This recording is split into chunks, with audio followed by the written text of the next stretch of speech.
Hello story lovers, welcome to our channel. ఈరోజు కథ ప్రణయమా ప్రళయమా part 24. ఇంత మంచి స్టోరీని మనకు అందించిన వారు ఈషా అద్వైత గారు. ఈ స్టోరీని నేను ఈషా అద్వైత గారి పర్మిషన్తోనే మీ అందరికి చదివి వినిపిస్తున్నానండి.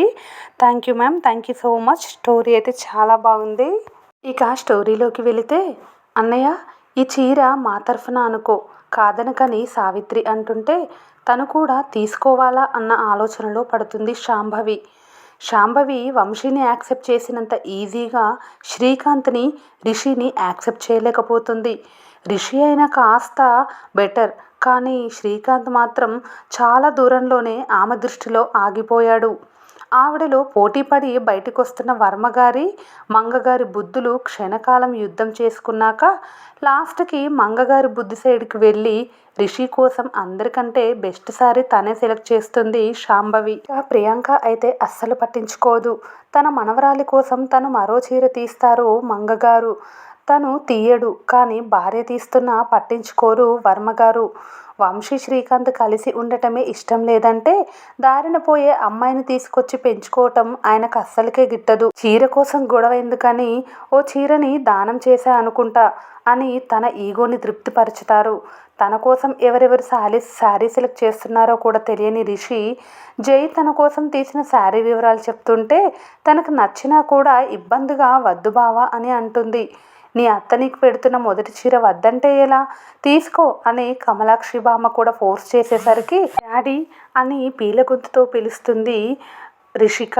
వంశీ ఏ వైపు ఉన్నాడో తెలియక, అన్నయ్య నువ్వు చెప్తే తప్ప తాను తీసుకోదు అని సావిత్రి అనేసరికి తీసుకో రిషి అంటాడు వంశీ. తప్పక ఆ శారీ తీసుకొని పక్కకు వచ్చేస్తుంటే శాంభవి ఆపి, రిషి ఇది కూడా తీసుకో అని తను సెలెక్ట్ చేసిన శారీని ఆమె చేతిలో పెడుతుంది. ఇవన్నీ ఎందుకు అని, చిన్నత్తయ్య పెట్టారు కదండి చాలు అని మొహమాటంగా అంటుంది రిషిక. ఇది నా తరఫున అనుకో, ఇదేమో అమ్మ నీ కోసం సెలెక్ట్ చేసింది అంటూ వాటి కలర్స్ చెప్తుంది శాంభవి. వాళ్ళు తన మీద చూపిస్తున్న ప్రేమకే ఆమె కళ్ళు ఆనందంతో చెమ్మగిల్లుతుంటే సైలెంట్గా వాటిని తీసుకొని వంశీ ఉన్న సైడ్ వెళ్ళబోయి కౌశల్ ఉన్న సైడ్కి వెళ్తుంది రిషిక. రిషి ఇటు రామ్మ అని ఆమెను జాగ్రత్తగా తన పక్కన కూర్చోపెట్టుకుంటాడు శ్రీకాంత్. ఈ లవ్ చూస్తుంటే వీళ్ళతోనే ఉండిపోవాలనిపిస్తోంది డాడీ, కానీ ఇది గెస్ట్గా వచ్చినందుకు మాత్రమే చూపించే టెంపరీ ప్రేమ కదా అని బాధగా అడుగుతుంది. అదే నిజమని తనకి తెలుసు కాబట్టి బాధగా రిషి తల నిమురుతాడు శ్రీకాంత్. హైమకు తీసుకోవలసిన చీరలన్నీ సెలెక్ట్ చేసి పక్కకు పెట్టేశాక ఇవేనా ఇంకేం లేవా అని మొహం చిరాగ్గా పెట్టుకొని అడుగుతుంది ప్రియాంక. ప్రస్తుతానికి ఇవి చూడు ప్రియా, కావాలంటే పెళ్ళయ్యాక మళ్ళీ షాపింగ్కి వెళ్దాం అని నచ్చచెప్తాడు మధు. అంతకంటే ఇంకేం చేస్తానులే అన్న రియాక్షన్ ప్రియాంకది. చిన్నత్త నీకు 4 షాపులు తిరిగి కాళ్ళరగా తీసుకుంటే తప్ప షాపింగ్ చేసిన తృప్తి రాదా అని వెటకారంగా అడుగుతాడు జై. అంతేరా, మనదాకొచ్చిన దాని విలువ మనకు తెలీదు. మనం చెప్పులరగా తీసుకొని మరీ సొంతం చేసుకున్నదే మనం గొప్పగా ఫీల్ అవుతాం. కానీ రెండింటికి పెద్ద తేడా ఏమీ ఉండదని వంత పాడుతుంది లోటస్ గ్రాని. అందరూ తన మీద జోకులు వేసుకుంటుంటే నచ్చని ప్రియాంక కాసేపు ఆలోచించుకొని, బావగారు నాకు సందేహం అడగొచ్చా అని వెటకారాన్ని అణచి ఇన్నోసెంట్గా మొహాన్ని పెడుతుంది. దీనికి రోజు రోజుకి పెద్దంతరం చిన్నంతరం లేకుండా పోతుంది. బావగారన్న గౌరవమే లేదు అని పక్క నుంచి మంగగారు తిడుతున్నా కూడా పట్టించుకోదు ప్రియాంక. వంశీ ఆమె వైపే సూటిగా చూస్తుంటే ఆ చూపులోని కోపానికి మధు సైతం తడబడతాడు. తమను టార్గెట్ చేస్తూనే ఏదో ఒకటి అంటుందని అర్థమైన వంశీకి ఆమె ప్రవర్తన చాలా చిరాకు పుట్టిస్తోంది. అంతగా నువ్వు అడగాల్సిన డౌట్ ఏంటి అత్త, నన్నడుగు నేను క్లారిఫై చేస్తాను అని సీరియస్గా అంటాడు కౌశల్. వీళ్ళిద్దరూ కలిసి ఓ పాపని ఎలా దత్తత తీసుకున్నారా అన్న సందేహం పుట్టింది. నేను కాస్తో కూస్తో చదువుకున్నాను కాబట్టి నాకున్న జ్ఞానంలో ఇద్దరు మగవాళ్ళకి ఓ పాపని దత్తత ఇవ్వరు, కానీ వీళ్ళిద్దరికి పాపని ఎలా దత్తత ఇచ్చారు, ఈ విషయం మీద పోలీస్ కేసులు జరగలేదంటారా అని సాగదీస్తూ అడుగుతుంది ప్రియాంక. లీగల్ ప్రొసీజర్ జరగడానికి రిషిని మేము అనాథాశ్రమం వద్ద అడాప్ట్ చేసుకోలేదు. శ్రీకాంత్ ఆఫీస్ నుంచి వస్తుంటే తనకి రోడ్డు మీద దొరికింది. ఇంటికి తీసుకొస్తే నేను ఎలా ఫీల్ అవుతానో అని తనని శ్రీకాంత్ ఆశ్రమంలో జాయిన్ చేశాడు. ఇంటికి వచ్చాక విషయం నాకు చెప్పాడు. మా బోరింగ్ లైఫ్లో ఓ పాపను పెంచుకుంటే ఎలా ఉంటుందో అన్న ఆలోచనలో ఉన్న మేము వెంటనే వెళ్ళి రిషిని తీసుకొచ్చేసాం. కాబట్టి ఎటువంటి లీగల్ ప్రొసీజర్ రాత్రికి రాత్రి జరగలేదు. మేము మరో 4 రోజులు ఆలస్యం చేసి ఉంటే లీగల్ డాక్యుమెంట్స్ ప్రిపేర్ అయ్యేవి. కానీ అంత టైం లేక రిషి శ్రీకాంత్ని చూడగానే గుర్తుపట్టి తనతో వస్తానని ఏడవటంతో వార్డెన్ కూడా పంపేసింది. రిషి అనాథ కాదు, తనకి పేరెంట్స్ ఉన్నారు, కానీ వాళ్ళెవరో తెలీదు. బహుశా తన వాళ్ళ నుంచి తప్పిపోయి ఉంటుంది. చాలా వెతికాం, బట్ తన డీటెయిల్స్ మాకు తెలియలేదు. ఇక తను మాతోనే ఉండిపోయింది. తనతో అటాచ్మెంట్ పెరిగాక ఇక తన పేరెంట్స్ గురించి తెలుసుకునే ప్రయత్నం కూడా మేము చెయ్యలేదు. కేవలం పోలీస్ స్టేషన్లో కంప్లైంట్ ఇచ్చి వదిలేశాం అంతే. ఇన్ని సంవత్సరాలైనా తన కోసం ఎవ్వరూ రాలేదు అని వంశీ చెప్తుంటే ఇదేదో సినిమా స్టోరీలా ఉంది. ఒక పెద్దింటి కుటుంబంలో పుట్టిన అమ్మాయి తన తల్లిదండ్రుల నుంచి తప్పిపోయి అనాథగా పెరగడం, తర్వాత అదే ఇంట్లోని అబ్బాయి ఆమెను పెళ్లి చేసుకొని ఇంటికి తీసుకొచ్చి చివరికి తన మరదల్ని పెళ్లి చేసుకున్నానని అందరికీ షాక్ ఇవ్వటం. బాగుంది ఫ్లాట్. అమ్మయ్య, జైకి ఎలాగో పెళ్ళైపోయింది. కౌశల్ ఇలాంటి షాకులు ఇవ్వలేదు. నిజంగా అలా ముక్కు మొహం తెలియని అమ్మాయిని పెళ్లి చేసుకుని వచ్చాక తీరా మరదలికి బదులు ఆమె అతని చెల్లి అయిపోతే భలే ఉంటుంది ట్విస్ట్ అంటూ నవ్వులో తన కుళ్ళంతా కురిపిస్తుంది ప్రియాంక. ఆ భయం నీకు అవసరం లేదు ప్రియాంక. తను నార్త్ ఇండియన్. తను మాకు పరిచయం అయ్యేటప్పటికీ తనకి హిందీ తప్ప తెలుగు రాదు. తనకి మేమే తెలుగు నేర్పించాం. తన పేరెంట్స్ రిచ్ ఆర్ పూర్ మాకు తెలియదు, కానీ తను మాత్రం మన ఫ్యామిలీకి రిలేటెడ్ కాదు. ఇక కౌశల్ కోసం నువ్విలా ఆలోచించటం నీ తెలివికి వదిలేస్తున్నాను అని చెప్పి రిషి లోపలికి వెళ్దాం పద అని సీరియస్గా అంటాడు వంశీ. నీ నోరు కాసేపు కూడా కుదురుగా ఉండదా అని శాంభవి తిడుతుంటే అస్సలు పట్టించుకోకుండా ఫస్ట్ నైట్ కోసం వైట్ శారీ చూస్తూ ఉంటుంది ప్రియాంక. అక్కడున్న ప్రతి ఒక్కరిది ఇది మారదు అన్న రియాక్షనే. అత్తయ్య, నీకు నా మీద అంత డౌట్ ఉంటే ఈ పెళ్లి జరగడం వేస్టేమో. కౌశల్ సడన్ స్టేట్మెంట్కి అదిరిపడుతుంది ప్రియాంక. కౌశల్, ఏం మాట్లాడుతున్నావు నువ్వని సీరియస్గా అడుగుతారు వర్మగారు. నా మీద నమ్మకం లేకుండా అత్తయ్య తన కూతుర్ని నాకు ఇచ్చి ఎలా పెళ్లి చేస్తుందని అడుగుతున్నాను తాతయ్య గారు అని కౌశల్ అంటుంటే, అయ్యో నేనేదో మాట వరుస కలా అన్నాను కౌశల్ అని కంగారుగా అంటుంది ప్రియాంక. నువ్వు ఏ ఉద్దేశంతో అన్నా నేను మాత్రం సీరియస్గానే ఈ విషయాన్ని తీసుకున్నాను. పెళ్ళి తర్వాత తను మీకోసం బెంగతో ఏడ్చినా అది నేను సాధించటం వల్లే అని రాద్ధాంతం చేస్తావని నాకు క్లియర్గా అర్థమైంది. నువ్వు ఎలా చూసుకుంటావో నాకు తెలియదా కౌశల్? నువ్వు బంగారం అంటే జై చెప్పకుండా అమ్మాయిని తీసుకొచ్చేసరికి నువ్వు కూడా ఎవరినైనా ప్రేమించి అయిష్టంతో ఈ పెళ్లి చేసుకుంటున్నావేమో అన్న సందేహం నాలో ఉంది.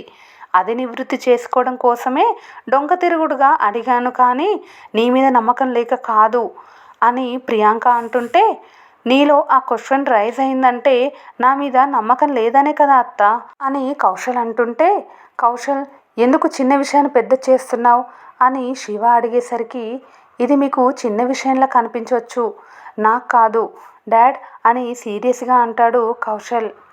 అప్పటి వరకు కాస్త నవ్వుతూ ఉన్న అందరి మొహాలు ఒక్కసారిగా సీరియస్గా మారటంతో జరుగుతున్న గొడవకి శ్రీకాంత్ బయటకు వస్తే సంబంధం లేనట్టే ఉంటాడు వంశీ. డాడీ, బయట గొడవ జరుగుతోంది అని రిషి అంటుంటే, వదిలే రిషి, ఇక్కడ మనం అన్నింటిలో ఇన్వాల్వ్ అవ్వాల్సిన అవసరం లేదు.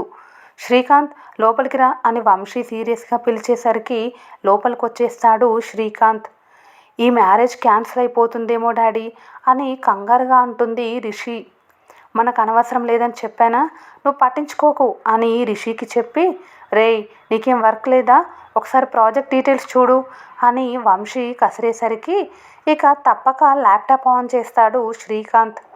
ఇంతవరకు వచ్చాక ఇప్పుడు ఈ పెళ్లి చేసుకోను అంటున్నావా అని వర్మగారు రెట్టించేసరికి కౌశల్ కన్నులు హైమను చూస్తాయి. బాధగా అతన్ని చూస్తుంది హైమ. తనలోని ఫ్రస్ట్రేషన్ మొత్తం అణిచి ఇక హైమ విషయంలో ఆవిడ పెత్తనం చేస్తే నేను ఈ పెళ్లి చేసుకోను, పెళ్ళి తర్వాత కూడా ఇలాగే కొనసాగితే ఖచ్చితంగా తనను వదిలేస్తాను. ఇందులో ఎలాంటి డౌట్ అవసరం లేదు. ఇప్పటికే చాలాసార్లు చెప్పాను ఆవిడ నోటిని కంట్రోల్లో పెట్టమని. అయినా ఆవిడ పట్టించుకోలేదు. మామయ్య నోరు మూసుకొనే ఉన్నాడు. నేనేం నీలా పెళ్ళాం చాట మొగుణ్ణి కాదు మామయ్య. తన నోరు నా ముందు కంట్రోల్లో ఉండలేదంటే దానికి హైమా పే చేయాల్సి వస్తుంది. ఇంకొకసారి వంశీ మామయ్య ముందు ఆవిడ నోరు లేచిందంటే పీటల మీద పెళ్ళైనా సరే ఈ పెళ్ళి ఆగిపోతుంది. నా విషయంలో మాట తుల్లిందంటే ఆ క్షణమే హైమ పుట్టింట్లో ఉంటుంది. లైఫ్లో తన మొహం కూడా చూడను అని కౌశల్ అంటుంటే, కౌశల్ మతిపోయిందా? దీని తప్పులకు హైమాని ఎందుకు ఇన్వాల్వ్ చేస్తున్నావు అని శాంభవి సీరియస్గా అడిగేసరికి ఆవిడకి బుద్ధి రావడం ఇంపాసిబుల్ కనుక హైమాని ఇన్వాల్వ్ చేయక తప్పటం లేదు. ఇంతకీ కట్నం ఎంత తీసుకుంటున్నావు అమ్మా అని శాంభవిని అడుగుతాడు కౌశల్. కట్నమా? కట్నం ఏంట్రా? నువ్వు డాడీని కట్నం ఇవ్వకుండానే పెళ్లి చేసుకున్నావా? స్ఫూర్తికి కట్నం ఇవ్వకుండానే పెళ్లి చేసావా అని కౌశల్ అడిగితే, నేను నా కూతురికి 25 ఎకరాల పొలం కట్నంగా ఇచ్చానని గర్వంగా చెప్తారు వర్మగారు. మరి నాకు ఇవ్వాల్సిన కట్నం సంగతి ఏంటి? మా నాన్నకి ఇచ్చారు, మరి నాకివ్వరా అని కౌశల్ అడిగితే, కౌశల్ ఇంట్లో పిల్లల కట్నం ఏంట్రా అని శాంభవి అడిగేసరికి, అదే బయట అమ్మాయి అయితే కట్నం తీసుకోరా అని సీరియస్గా అడుగుతాడు. తీసుకునేదాన్నేమో అని శాంభవి అంటుంటే, మరి ఇంట్లో అమ్మాయికి కట్నం తీసుకోవడానికి ప్రాబ్లం ఏంటమ్మా? నాకు కట్నం కావాలి. కట్నంగా హైమ వాటగా వచ్చిన ఆస్తి మొత్తం నీదే కౌశల్ అని గంభీరంగా అంటారు వర్మగారు. అది తనది. తనది నేనెందుకు తీసుకుంటాను? నాకు రావాల్సింది తీసుకుంటాను కానీ అని కౌశల్ అంటుంటే, అసలు నువ్వేం అడగాలనుకుంటున్నావు కౌశల్ అని వర్మగారు అనేసరికి, అత్తయ్య పుట్టింటి మాన్యం మొత్తం నాకు కావాలి అని కౌశల్ అనగానే, అమ్మో అని కళ్ళు తేలేస్తుంది ప్రియాంక. లేదంటే ఆస్తిని ఈక్వల్గా వాటాలు వేయండి, ఎవరికి ఇవ్వాల్సింది వాళ్ళకి ఇచ్చేయండి అని సింపుల్గా అంటాడు జై. మీ అమ్మకి పెద్దమ్మకి కట్నం ఇచ్చి పెళ్లి చేశాక వాళ్ళకి ఇక వాటా ఎలా వస్తుంది? ఇక ఈ ఆస్తి మొత్తం మధుది మాత్రమే అని తేల్చి చెప్పేస్తారు వర్మగారు. అదేంటి మామయ్య, వంశీ ఉండగా మధుకి మాత్రమే మొత్తం ఆస్తి ఎలా అప్పగిస్తారు అని న్యాయంగా మాట్లాడతాడు శివ. నిజమే, కట్నం ఇచ్చి మీ కూతుర్ని వదిలించుకున్నంత ఈజీ కాదు కొడుకులను వదిలించుకోవటం. నిజానికి కూతుళ్ళకు కూడా సమాన హక్కు ఉంటుంది కాబట్టి మీరు ఇవ్వాల్సిందే. మీరు వాళ్ళకి భారీ కట్నమే ఇచ్చారు కనుక నేను అన్నయ్య ఇక క్వశ్చన్ చేయటం లేదు. కానీ వంశీ బావకి అన్యాయం చేసి మొత్తం మధుకే ఇస్తానంటే మేం మాత్రం సైలెంట్గా ఎందుకు ఉండాలని ప్రశ్నిస్తాడు సంతోష్. డాడీ, టాపిక్ మీ గురించే అని వర్క్ చేసుకుంటున్న వంశీని కదిలిస్తుంది రిషి. అంటూ వదిలేస్తాడు వంశీ. రే, వాటా తీసుకుంటావా అని అడుగుతాడు శ్రీకాంత్. ఇప్పటి వరకు బయట ఊరేగి సడన్గా వచ్చి ఆస్తిలో వాటా ఇవ్వమంటే ఇచ్చేస్తానా? వాడు నేను చెప్పినట్టు వినుంటే ఖచ్చితంగా వాటా ఇచ్చేవాడిని. ఇప్పుడు మాత్రం నాకు ఆలోచన లేదు. కావాలంటే నా కూతుర్లకి మనవళ్ళకి మనవరాళ్ళకి సమానంగా ఇస్తాను తప్ప వంశీకి గుప్పెడు మట్టి కూడా ఇవ్వను అని తేల్చేస్తారు వర్మగారు. వాడు మన బిడ్డ అండి అని బాధగా అంటారు మంగ. నేను అలా అనుకోవటం లేదు. నా మాట గౌరవించిన వాళ్ళు నా దృష్టిలో లేనట్టే. ఇక టాపిక్ ముదురుతోందని, అసలు నా గురించి డిస్కస్ చేయడానికి మీకేం రైట్స్ ఉన్నాయని బయటకు వచ్చిన వంశీ సీరియస్గా అడుగుతాడు. వ్యూవర్స్, ఈరోజుటి ఈ స్టోరీ పైన మీ విలువైన అభిప్రాయాన్ని కామెంట్ రూపంలో తెలియచేయండి. అలాగే స్టోరీ నచ్చితే లైక్ చేసి ఛానల్ని సబ్స్క్రైబ్ చేసుకోండి. Thank you for watching.